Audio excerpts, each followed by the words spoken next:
बयान आया आया है राम बनाम शिव को लेकर, आप कैसे देखते हैं इनके बयान?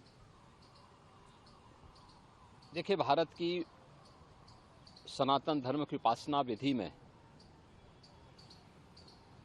राम और शिव दोनों अलग अलग नहीं हैं।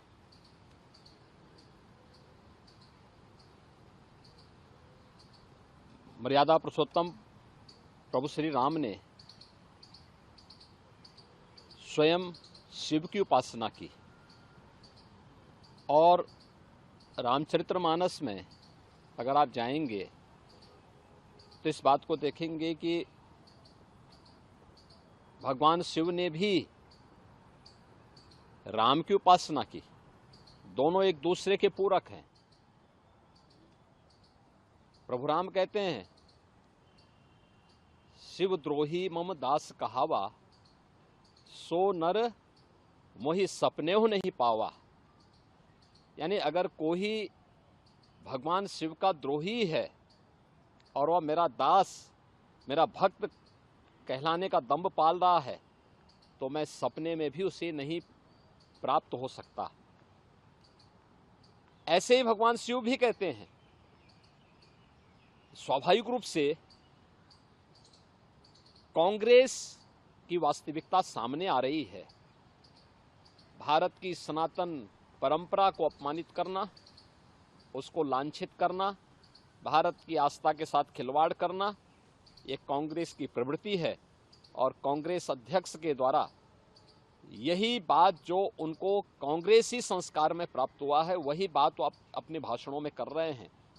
भगवान शिव और भगवान राम को आपस में लड़ाने का कुत्सित प्रयास कर रहे हैं।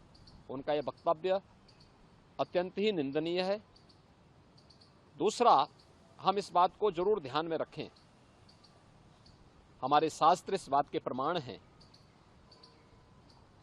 कि शिव का द्रोही हो या राम का द्रोही,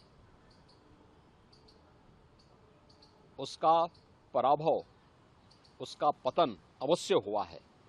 एक कांग्रेस की पतन की एक नई शुरुआत है और कांग्रेस इस प्रकार के स्तरहीन वक्तव्यों को देकर के हिंदू आस्था के साथ तो खिलवाड़ कर ही रही है, लेकिन अपने कृत्यों से कांग्रेस को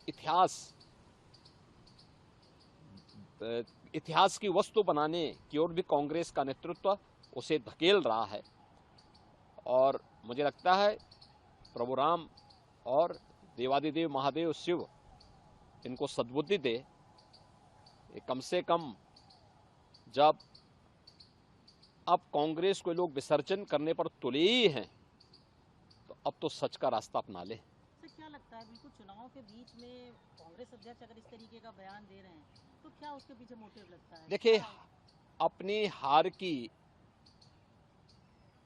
खिसियाहट को अब भारत की सनातन आस्था के साथ खिलवाड़ करके कर रहे हैं। यद्यपि कांग्रेस का इतिहास इस प्रकार के कृत्यों से भरा पड़ा है, लेकिन इस सब के बावजूद चुनाव के समय इस प्रकार के संवेदनशील मुद्दों को उठा करके कांग्रेस भारत की आस्था के साथ साथ बहुसंख्यक समाज को अपमानित करने का कुत्सित प्रयास कर रही है।